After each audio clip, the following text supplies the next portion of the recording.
Hello, everyone. Welcome to what is hopefully first of many of our D&D discussion videos. It is me, Neff, and I am joined by Jay Hello. and by Blue, Hi. because we're all a bunch of D&D nerds, and so we thought it'd be interesting and fun to just kind of discuss things D&D wise when they're new and added into just the course. Today we're doing Tasha's Cauldron of Everything, which is a really big, interesting release that came out. I think November 17th was the release day for it, if I remember correctly. And it adds in just a whole crap ton of stuff that would just add into the actual rules of the game. Um, so I think what we're gonna do is we're gonna start from the beginning, which is the character options, and then we're gonna go through, kind of discuss what our ideas are, what our thoughts are on things, and just how we feel about stuff. So without further ado, I think we'll go ahead and start with the character options, which was honestly probably the cool, in my opinion, the coolest thing that was added with this book. It added in basically the option now to really, I guess you would say, shake off the shackles of what your race is defined to be now in the game. No longer are you, like, you don't have to, unless your DM says otherwise, you don't have to follow the attribute ability score increases that your race has. And I think that's really cool. Yeah. It kind of also just intro to what this book is about. It is giving the players more choices. That's all it's really doing. I Yeah. mean, there's DM stuff in the book, but this is really a book for players. Mm-hmm. It really is. Yeah. Oh, go ahead. No, go ahead. Go ahead. I was just going to say the greatest thing about what you said earlier with the breaking the shackles, you no longer stick to the stereotypes of a race. Yeah, 100%. I think this is like the most modern, I guess you would say, evolution to D&D in a long time. Because, for a long time, for people who are not familiar with D&D, most of us who have played it know this, that every race has an ability score, may it be strength, charisma, intelligence, et cetera, that they get an increase in that. And so that kind of teeters that race into a particular role, like they're better at certain things, and kind of makes it hard to do weird classes. Like one class we talk about a lot is like a bard orc. It's really hard to do a bard orc. Bards don't really get any benefits to charisma or any of that magical sense. But now with this, you can do that. You can you can change that strength bonus into now a charisma bonus, which is beneficial for bards. Or you can just still be that weird strong bard. Yeah. I mean, you totally can. But I mean, like, now it's like, because that's what we're talking about is they really like, I mean, just go in more detail. I mean, they literally say, hey, if you're a dwarf and your constitution increased by 2, because dwarf heroes in D&D are often exceptionally tough, the increase is applied to every dwarf, just dwarf adventures, and exists to reinforce an archetype, a stereotype, as Jay said. If you're like, well, you know what, I want to be a dwarf, like we're talking about, like a wizard. I don't want to be this hardy dwarf. I want to be maybe a buckworm dwarf that spent a lot of time at home reading and learning, and you can change that +2 constitution to a +2 intelligence.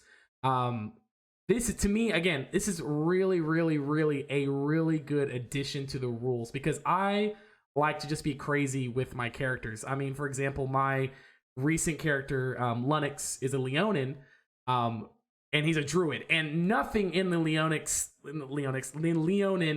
race stats or anything helps with a druid class. But if I had this rule, I totally could have done that for him. I could have given him a wisdom bonus to make his druid spells hit harder. I mean, what else do you guys think about this? Well, it could. Well, it's good. It can also be. It can lead to some heavy metagaming if the DMs don't control it well. I say the best way to control it, try to make them have a more interesting backstory to help explain why their character is this way instead of the normal way. So I guess go more detail with that. So you mentioned like it'd be a hard metagame tool. So what do you mean? Like, just explain. Like, when you say like it'd be really easy to metagame with this, what do you mean by that? Elaborate.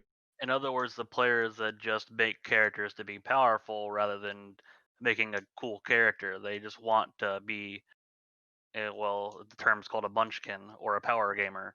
All they care about is making the most optimal character, not the fun character. Usually, when they play, they're not even a character; they're just they're a game. They're a game piece. Yeah. Yeah. No, okay, yeah. See, that's a good example. See, I feel like if they use this rule for that, they're missing the whole point of this edition of this rule, because I feel like this rule was, in your example, made to make fun characters, to make this character they've always dreamt of be an actual reality without kind of having a horrible time in combat. You know, and they also added things other than Blaze Course. We also have, like, they also allow the rules that you can change out languages for your character. You know, most characters have common and then usually another language, and sometimes some races have additional language they can choose from.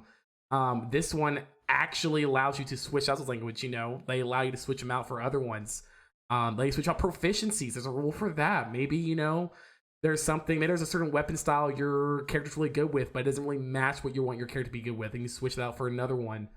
You can also change a racial feat and make it into a one of the like leveled feats that you can pick during ASIs. Which is get awesome. dangerous. Yeah. Yeah, but I mean, that's what I mean. Like, they totally were just like, you know what? Let's just add this rule in.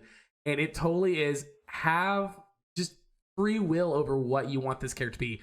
And then, speaking of free will, when it could be, they also add in that custom lineage class. This literally is just a blank page. It's just a blank page that says these are the rules for it. What would you like this character to be? What would you want them to be good at? What do you want them to look like? You know, no restraints to what this character can be other than just the normal, like, speed and size that usually comes with most character races. Yeah. This is really, it's just really cool. And then as we get through that one, it ends at the end of chapter 1. They go with changing your subclass and training time. So they actually also add in rules as well too, that you can change out your subclass. Maybe you choose, you know, maybe you choose, like, for me, maybe I did Linux. I chose Circle of the Shepherds, and maybe I don't like that. Maybe I want to switch to Circle of the Moon. Or, like, for another example, this is actually a better example. Whenever Severin changed from a Death Cleric for Kelmvor and turns to a Tempest Cleric for the Primordials, this now actually adds rules for that to kind of help, I guess, a new DM kind of decide how that change would work in their subclass. You're supposed to let the change happen whenever they would take a subclass feature for that class. And that gives you several recommendations for, like, integrating how exactly that subclass change would come about, like whether or not you trained to change that, or some kind of sudden special change happened in your character's life that would cause you to change. Yeah, exactly. Yeah, and so I think that's really cool. I mean, is there any more thoughts other than chapter 1 you guys have? Well, technically, the Artificer's in chapter 1. I was going to say all the class stuff is in chapter 1. Oh, that is true. That's true. I forget, but yeah, all the class stuff is. Well, is there anything on the customized origin option that you have thoughts on? I will just. Oh, sorry. No. I was just going to point out.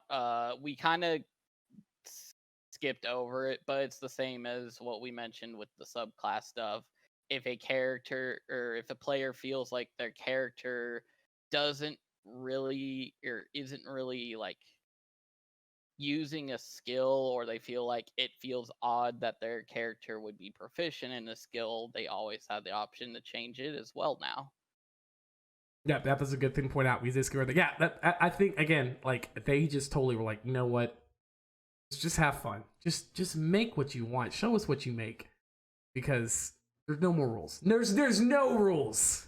There's one rule, but there's no rules. Yes, keep your shirt on. Throwback to an old commercial. All right. Well, then the other thing added in chapter 1, other than the character options, which to me again was more thing, is they add in a bunch of new. And we'll go back to actually the contents here, so you can see they added a bunch of new class options, a lot of new subclasses, new features, whatever. There's so many, and a lot of these were Unearthed Arcana, or they were from other material books that were added into, like, adventures or just other things. And so now, instead of having to purchase those things or really only place to get Unearthed Arcana online was D&D Beyond. Now, if you're more of a physical copy guy, you actually have a book to have access to those Unearthed Arcana and make them official. So there's so much here. We could talk for hours on each class and each subclass. So I think instead what we're going to do, we're going to mention one really cool new thing that we thought was interesting for a class. I'll go first. I keep talking about it. I love for the Warlock. For the Warlock, they added in a new pact, which is Pack of the Talisman. So Warlocks, if you're not familiar with them, used to do 3 packs. It was Pack of the Tome, which basically just gave them some extra spells and better magic capabilities. Pack of the Blade, which just made them better at melee combat. And then Pack of the Chain, which basically just gave them a companion. They could, an upgraded Find Familiar spell. Now they have Pack of the Talisman. And this Pack of the Talisman basically allows you to play a support Warlock. So if you wanted to be an edgelord, but you don't want to, be all holy and cleric-like, you now could, be an edgelord support with his talisman. It adds abilities to where you can teleport up to the person that wears your talisman. You can give them extra health. You can, communicate with them. All kinds of things you can do with this talisman when another player or NPC wears it on their character. I You can just also get the enjoy benefit it. for yourself. This is true that you could use it for yourself. I mean, yeah, you could totally be like, yeah, I support the group by supporting myself to be better. Fuck you guys. It's usually Warlock 101. That's usually Warlock 101. Yeah, I think who was it? One of the D&D God, I can't remember his name. He was interviewing and they asked him about this and he said that it's for those warlocks that are support curious. Because it adds the option to be a supportive character as a warlock.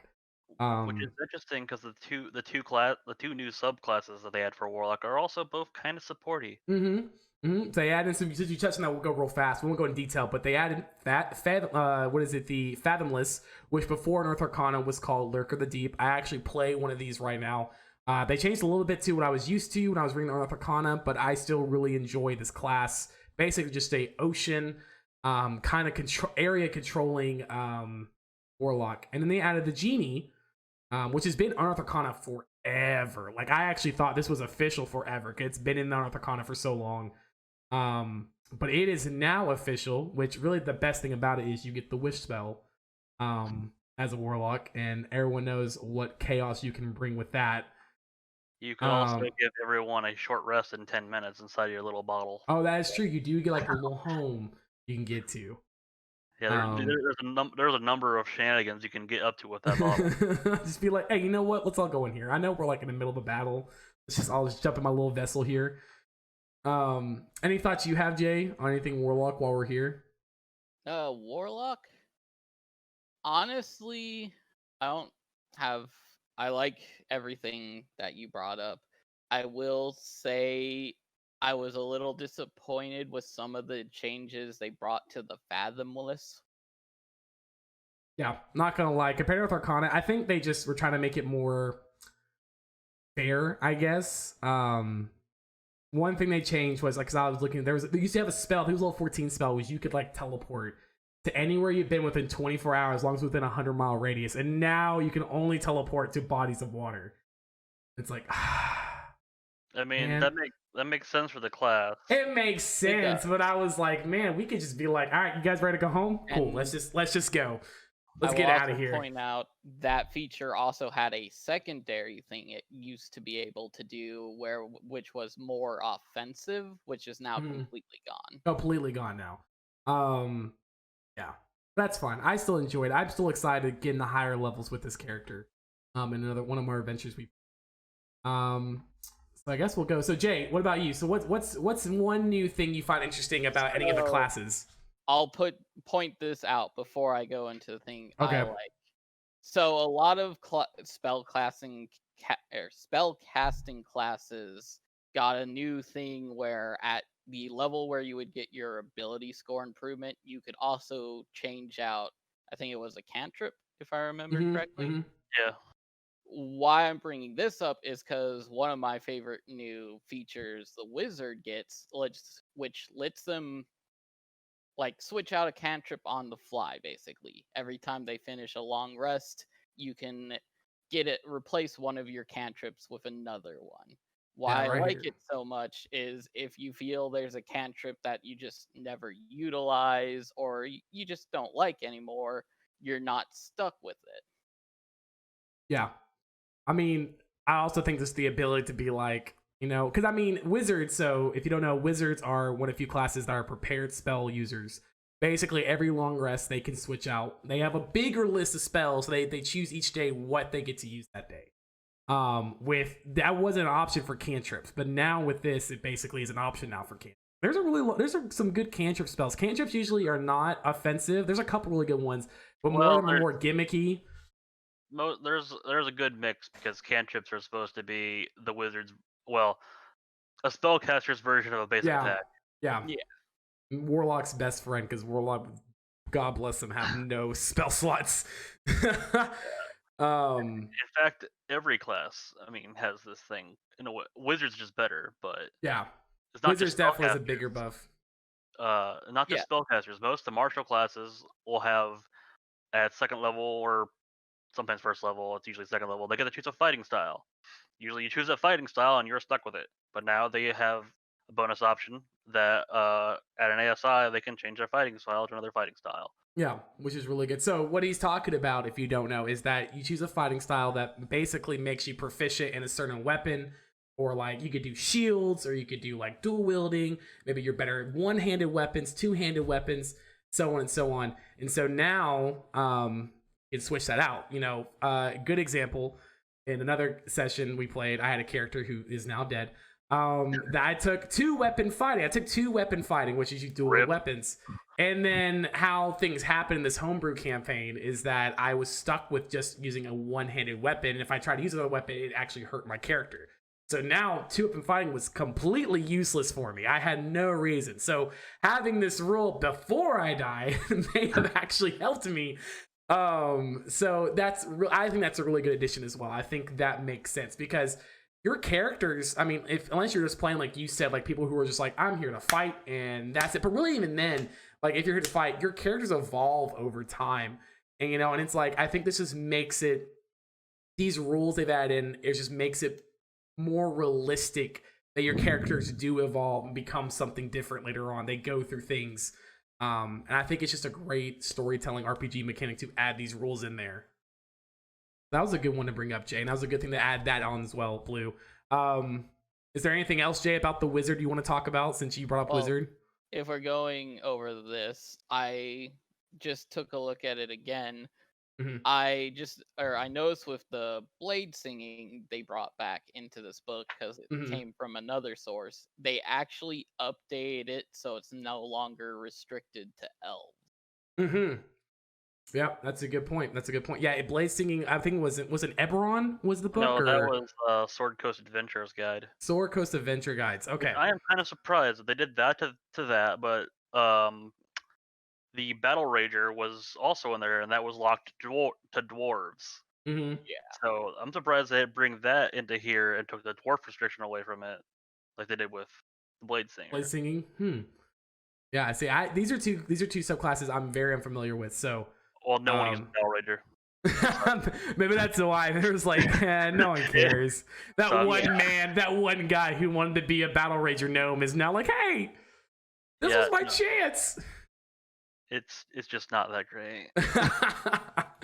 All right. Well, okay. Well, so now on to you, Blue. What is something interesting in these classes that you thought was your favorite or one of your favorite things? Well, I love like so many of these classes in this little book here, but I think I'm just kind of going off of without the cantrip and the fighting style thing is that every class, besides the subclasses, now has additional bonus, not bonus, optional features that you can include in the game. This is stuff you'd have to discuss with your DM if they want to include these optional features. But every class has something like this, where they have at least one or two things additional they can add to their classes, besides the thing we just talked about, the cantrips and the fighting styles. Like let's just go here with the monks. That's so crazy. I actually was on the monk one. That's wild. Dang it! I keep flipping the page. 2 pages. I just want 1 page. Great minds think alike. But like before, the you just had you had nothing to do this. Your fighting styles. You were proficient with the simple weapons. Uh, well, not even all simple weapons. Just a select amount of simple weapons, short swords, and your unarmed attacks. So now you can take as a bonus feature where you can choose any weapon that doesn't have the heavy property with it and be proficient in that weapon. So you can be a monk and kind of choose what weapon you want to use as a martial weapon. And it's not quite the same as a Kensei monk, because Kensei monks can learn more than one. This is just like you learn one. But there are a bunch of little features like that for all the classes that help you. They're mostly let you more make the class how you want. They're little custom things. And then this gets really more with the ranger. The ranger has these too, except that theirs are not optional features. These instead change the features entirely. So you basically change the whole rules of the class, which if anybody knows anything about rangers, they're typically considered the worst class. In 5e, yes. And Yeah, it is. yeah, I haven't had the chance to test this, but it does look like it does help. They took away a lot of the problems the ranger had with their situational abilities, and they gave them more stuff that can be used at any time. They give them more stuff that can be damaged, because that's one of the Rangers' big problems is they didn't have good damage after a certain point. Yeah. Additionally, they help the Beastmaster by giving them a different type of companion that doesn't suck, that actually scales. Oh my goodness, a Yeah. companion that scales. Wow. That was the best part about the new It- companions. Yeah, it's been, for those who don't know, Ranger being the worst class in 5 has been a running joke for as long as 5th edition has existed. There is a revised Ranger class, not official, that is out there. Now, it's quite commonly joked about that this is now their way of slowly interpreting that into actual rules now. It makes me so sad because I want Rangers. Rangers are so cool to me. I think every time I hear Ranger, I think of like Aragorn from Lord of the Rings, and like that's what I want. And it made me so sad when 5th edition they were just they were just doo doo. I mean they were just doo doo. I know some people probably gonna hate that hearing that, but it was not that good. Of that, the Beastmaster was probably the worst subclass, like bar none. So it's nice. Which is what you want as a ranger. You want to have a pet with you in the wild. You want to be a Beastmaster, but like you got like a regular companion that was low CR. It didn't really upgrade that much. Now it gives you these like optional, these 3 option companions that they're very vague in their description, so you can make it be what you want it to be. And then the more important thing is that it freaking scales with you. Yes. Yeah, because eventually the pet just became like flavor at some point. Like it was just like, yeah, my ranger has a bear. But it's not really a bear because he gets murdered by other ones. I'm level 15. The wolf has 18 HP. It's cool. It dies in 1 hit. Things look at it, it passes out. Anything you want to add to the ranger class, Jay? Well, I was just going to go over kind of not fond memory, but a memory of Ranger back in 3.5e, bringing up the Beast Companion. I remember back then when you could get like, I think eventually you could have had a Tyrannosaurus Rex as a pet or animal companion. Yeah, because they eventually got higher challenge ratings to be options for your animal companion, but that's wild. Those were also worse technically because your animal companion, if you took from a lower option, got powered up essentially. Well, I mean that's still better. I will point out there is an Arthurcana that is a Drake Warden for Ranger where you basically get a pet dragon. Please make that official. I want that to be a thing eventually to actually be official because oh my gosh, who does not want a pet dragon? Go on that Tyrannosaurus Rex idea. Going off of that, were there any new subclasses added that you guys liked?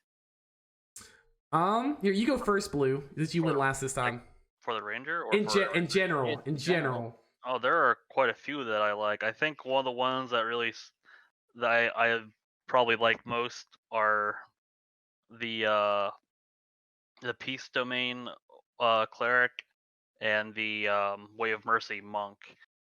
The only thing about the Piece de Main Cleric is that I feel it might be a little broken, just because it's one of its first abilities is basically a built-in bless that doesn't cost a spell slot, and Mhm. you can put on people, and they have it as long as they're within a certain distance of each other. It's a little bit maybe broken, but I like the Way of Mercy monk because now you can play a monk that has more reliable healing. Mhm. Uh, I believe the Sun Soul monk had some healing, but this monk is Not a lot. really Well, this yeah, monk this is one. really about healing.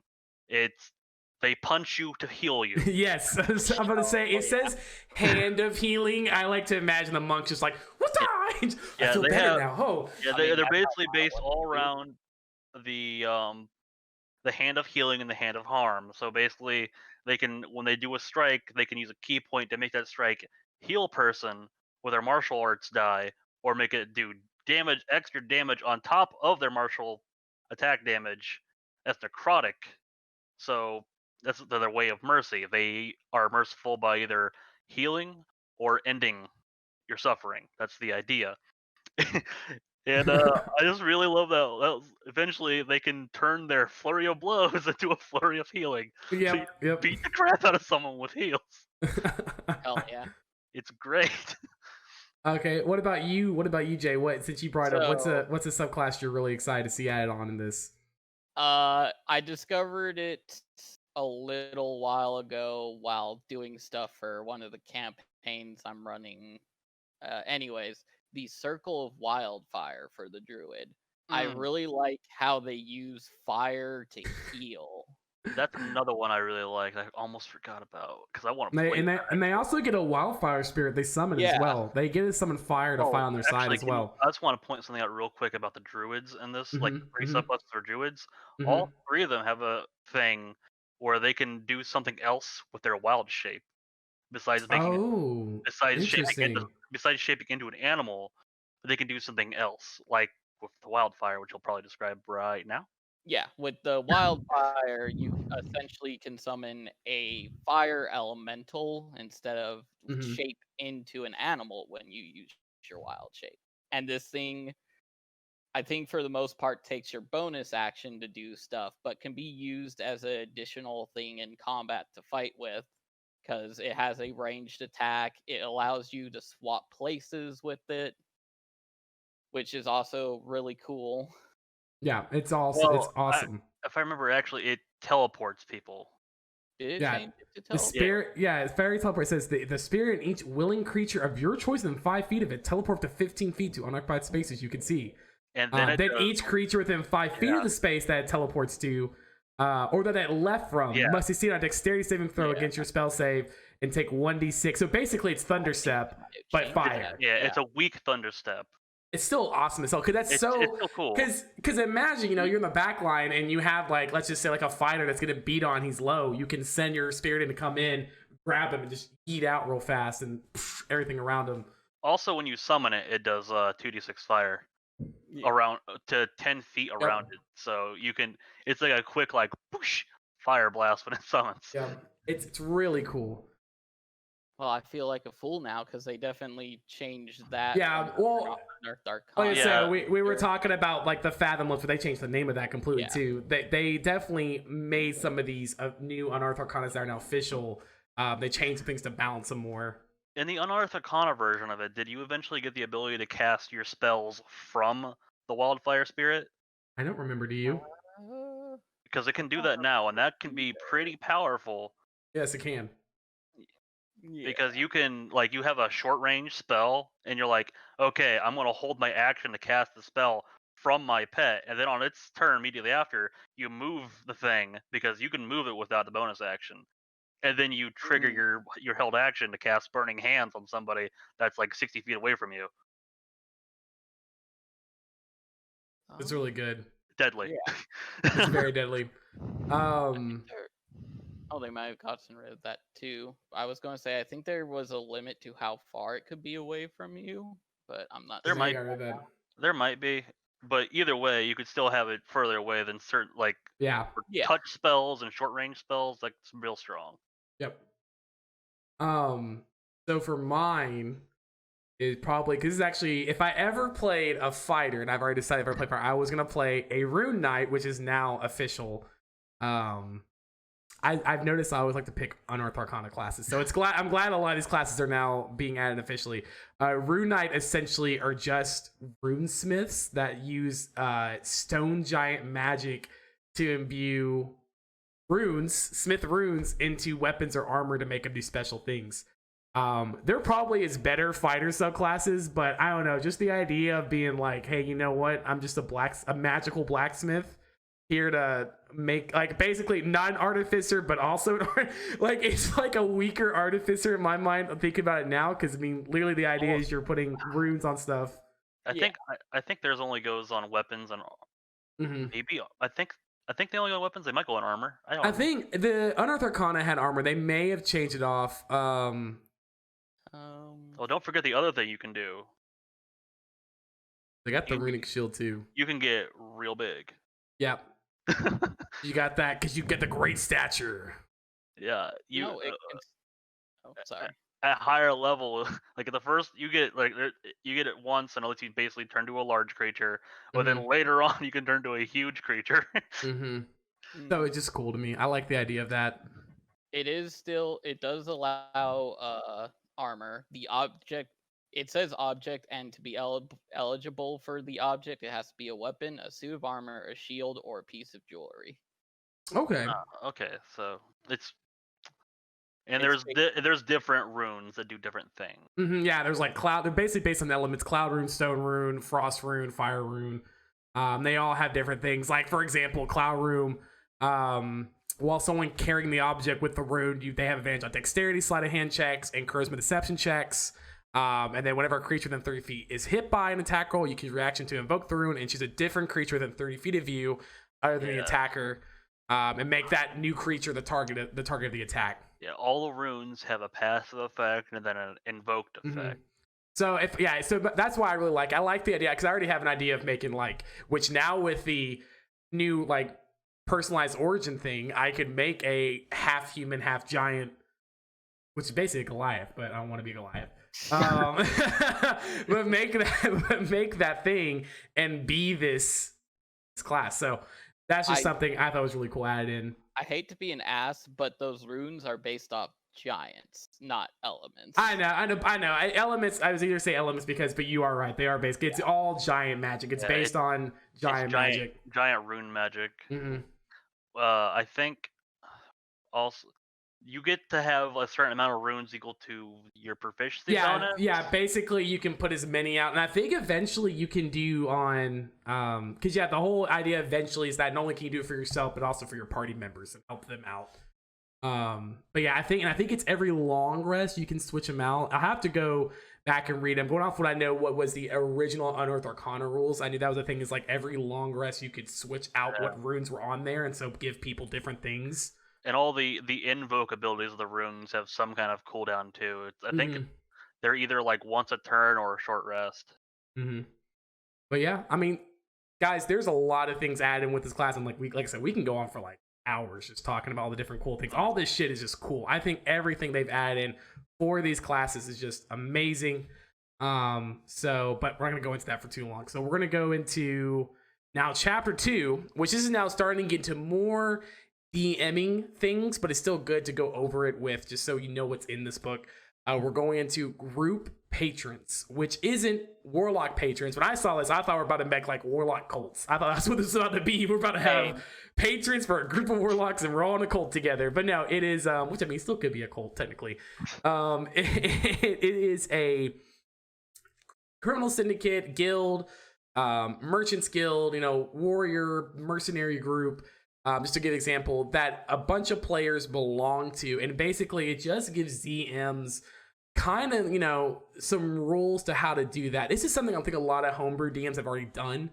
This isn't new in D&D play style. I think this is just hey, if you're a newer DM and you want to do something like this, but you don't know how to actually work, here's some ideas, or maybe here's some ideas you already didn't have to give benefits to your people that are part of these guilds or groups or whatever. And like I said here, example patrons, it just gives you examples of, what patrons, what you can do for them. You know, if you choose like an academy, it goes in details like bonuses and stuff they can give for those academies, and such. What do you guys think about this? About these group patrons? I mean, they were. The idea of this was already literally in the DM's guide, the DMG. This just kind of gives you more outlined examples of how to build a patron, and gives you examples of what individual ranks might be for them, what they might give for rewards to their members, and what an individual's like background might make them equate into being within the patron. Because this kind of assumes that the patron is something that's already there from the beginning of the story, and that maybe that they're the central point of the story is that you're working for some organization already at the beginning rather than going into it. But it could be used the other way. What do you think, Jay? I was going to say, as someone who's running a campaign currently with basically a group patron already, it's nice to see this because it helps like let me see more examples and maybe help to flesh it out more. Because the one big campaign I run, which the being your own patron at the end of this section is something I should help me a little more too, because basically the players have formed the guild and they were the founders of this guild. Yeah. It also has that in there. It also has, if you know, let's say your own players, like Jay was saying, are running their own guild or syndicate or whatever, or religious order. I mean, who doesn't want to be a cult leader? They seem to have a great time. You have, it gives you rules for that. It's just a really good, like Blue was saying, it's a good addition just to kind of more define what you can do with that and give you more ideas on how to incorporate, you know, ranks and perks and things and how you would do that in your game. Overall, just a really cool addition, but nothing too crazy that's like, wow, this shakes up D&D. So next we get to what they label as magical miscellany, which basically is just a whole shit ton of new spells added into the game, which some of them are actually just spells they've altered, and just changed a little bit. There's all kinds you could look at, and we can go through all these. Again, just out of class, we can go through these all day and just talk about them. But I think the main thing we should talk about are the summoning spells. I think those are the coolest and most prominent additions to the spells in this book. Yeah, a lot of there's actually not that many spells that added this book. Honestly, there's like less than 20, and it's still a lot. Okay, notably, as a warlock main, that's a lot. Notably, the 5 cantrips besides Mind Sliver were from, I think, Sword Coast Adventures Guide. Mind Sliver was a UA, and it's one that I'm glad they put in because really Mind Sliver is just an interest. It's interesting because it's another psychic cantrip, and you know, psychic damage is rare, and it is kind of the example of Vicious Mockery, where it's weak, but it imparts some kind of debuff. Yeah, we can go into this. We're talking about real fast. Yeah, I actually use this on now said dead character a lot when we started out, and I actually really enjoyed it. Yeah, because like Vicious Mockery, you're saying it's not a roll to attack; it's a sucker save. Yeah, no one does do damage though, which is a 1d6, which is great for any can. It's a great chunk of damage right there for a cantrip. But it also adds a debuff of subtracting a d4 from the next saving throw it makes before the end of your next turn.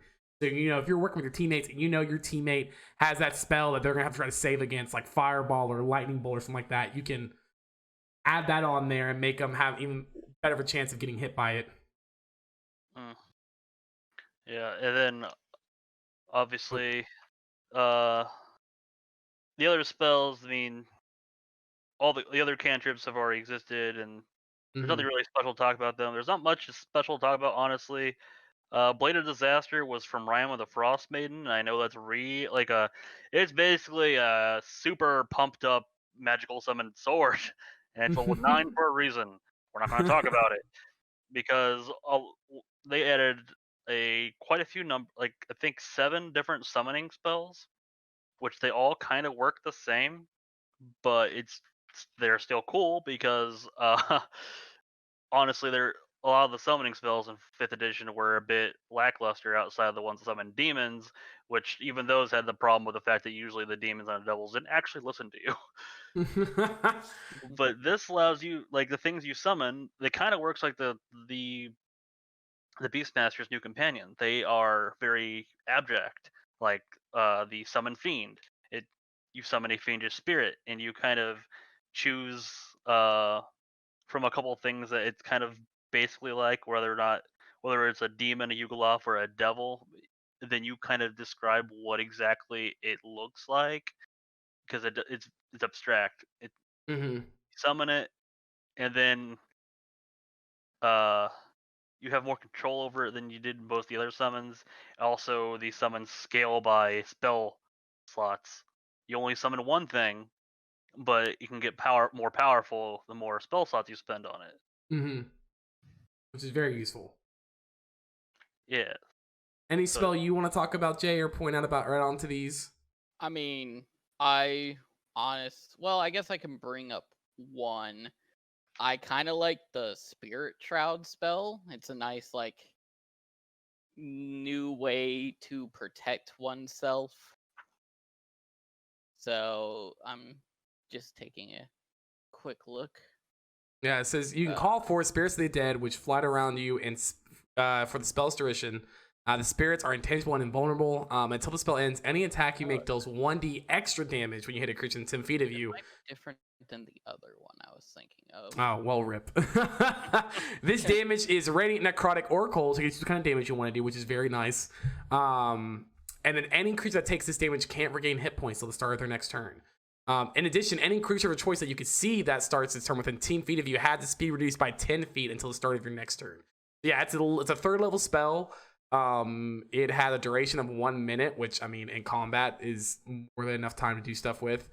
Yeah, that's really, I mean, that's really good, honestly, for a good concentration spell to throw on you, because, I mean, not only are you're basically doing damage and also debuffing all the enemies around you. All right. Yeah. So we'll go on from there, because again, we can talk about that forever. Yeah, They added a bunch of new magic items. We're not gonna really go into detail about this, but Blue, what you mentioned something when we talked about this earlier. What was the one thing you mentioned that you liked about the magic items? Well, most of the magic items in this, almost all, they added 2 kinds of magic items in uh quantity. First of all, they added the idea of magical tattoos, which they all kind of work the same. You get the tattoo on you by doing the attunement, and you get the bonus from the tattoo along as it's on you. And the other thing is they added a bunch of magic items that are kind of geared towards spellcasters, because that's good, because spellcasters didn't get too many things specially for them. Most magic items ended up being swords and shields. Be sure there were a lot of staves, but one of the things they really did is that actually every spellcaster now has pretty much something that works like the Rod of the Packkeeper, where it gives that spellcaster attack and DC increases, and then it allows them to use that thing to do some other thing. They also added a special spellbook for each wizarding school, so that's also pretty cool. Oh, that's pretty cool. Yeah, I didn't know about that. That's pretty awesome. So yeah, I mean, there's a lot in there. We're not gonna go into detail because there's so many. But that was just something I would mention about it. And then finally, then we get into the last chapter of the book. These are Dungeon Master tools. Again, something we're not really go in detail about. This is more so. This is definitely for your Dungeon Master DM. They add things like new rules for Session 0. They add in rules for sidekicks, little NPCs that may join your party. Maybe parlaying with monsters. You have that one ranger that will, for the love of God, will just shoot something. Wants to talk to every animal you see. You're just like, just shoot it. It's an owlbear. Now they actually have that, that rule, and they kind of help with that when they do want to talk to them.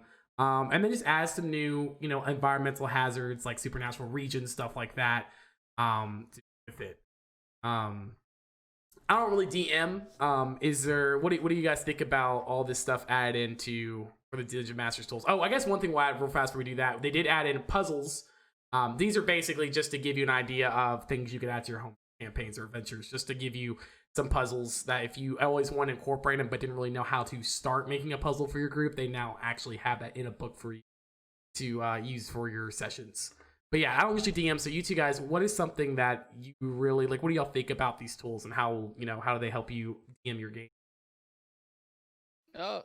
I'll just say I really liked the little sections they had and examples in them that went over like supernatural Mm-hmm.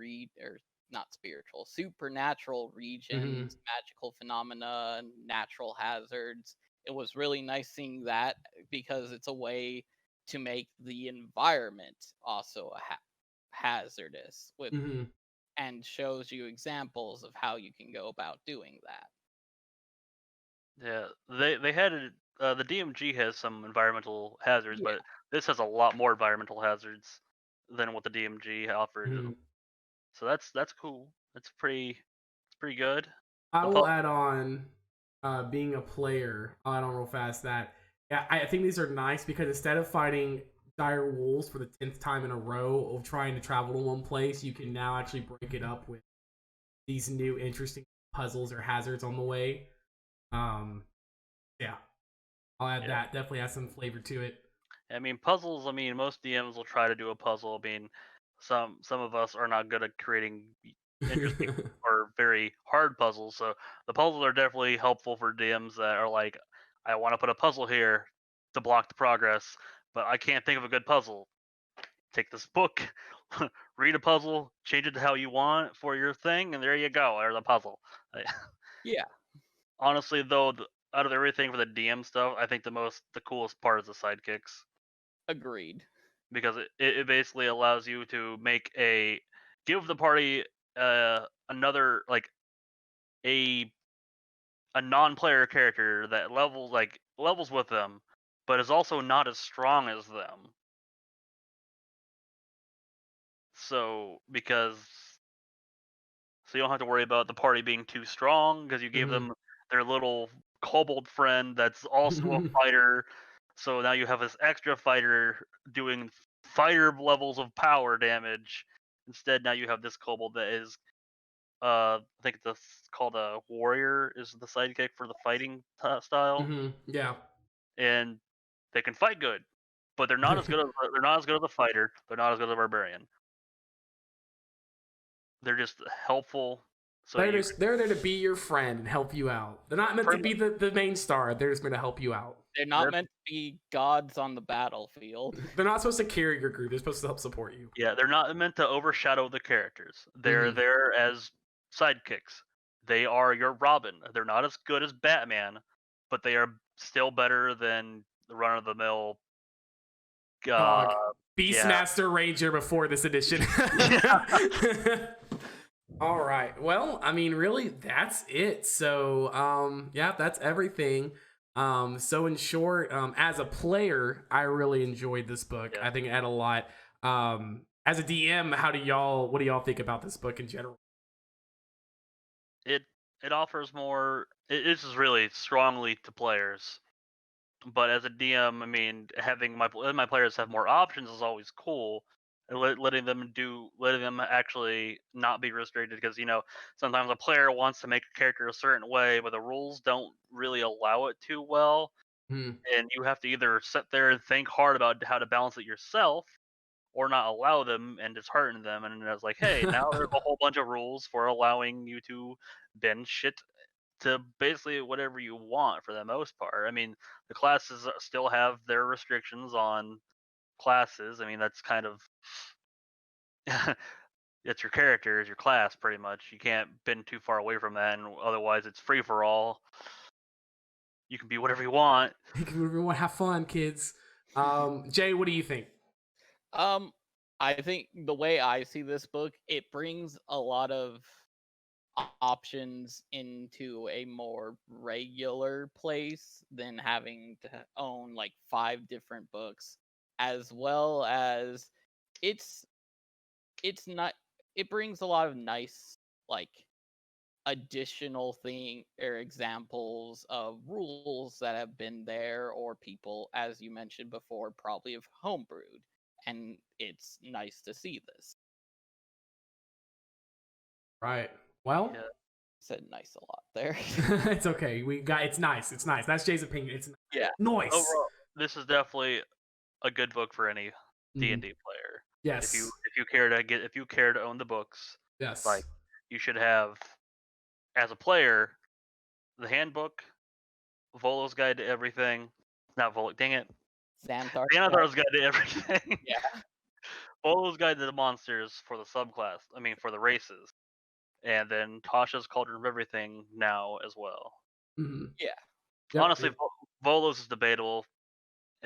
That's really, it just adds you more races. I mean, really now, again, with the custom origin, you basically just be whatever. I mean, you can do that. You don't have to have Volas now. You can be like, I'm an orc, and this is my stats. I mean, because you can do that. Because you can decide with the custom origin, like that, you can decide it's like what it looks like, and you can decide if it has ancestry or relation, or I'm trying to think of it. I guess, yeah, genetic connection to other things that look like it. So you could be like, I am a orc and I am connected to other orcs. Like, you could do that. So really, you could just throw Volo away. Make your own races. Just get this. Yeah, Volo is definitely like the least important now. And this really, Tasha's and Xanathar's, like, I don't even know. I still think I would put Xanathar's just above this, because it does have more options for players than this one does. But this one adds a lot of customization options to existing stuff for players on top of new subclasses. Yes, very but much Xanathar's so. also adds a whole lot more spells than this one does. But yeah, so I think that'll be it for us. Thank you guys for sitting with us and just discussing our, your opinion, our thoughts on Tasha's Cauldron of Everything. Let us know in the comments. What do you think about it? What are your ideas? What are your favorite things about added to this book? That's gonna be it for tonight, and we're gonna see you guys on the next CritForce 1 discussion video. It's been nice. We'll see you guys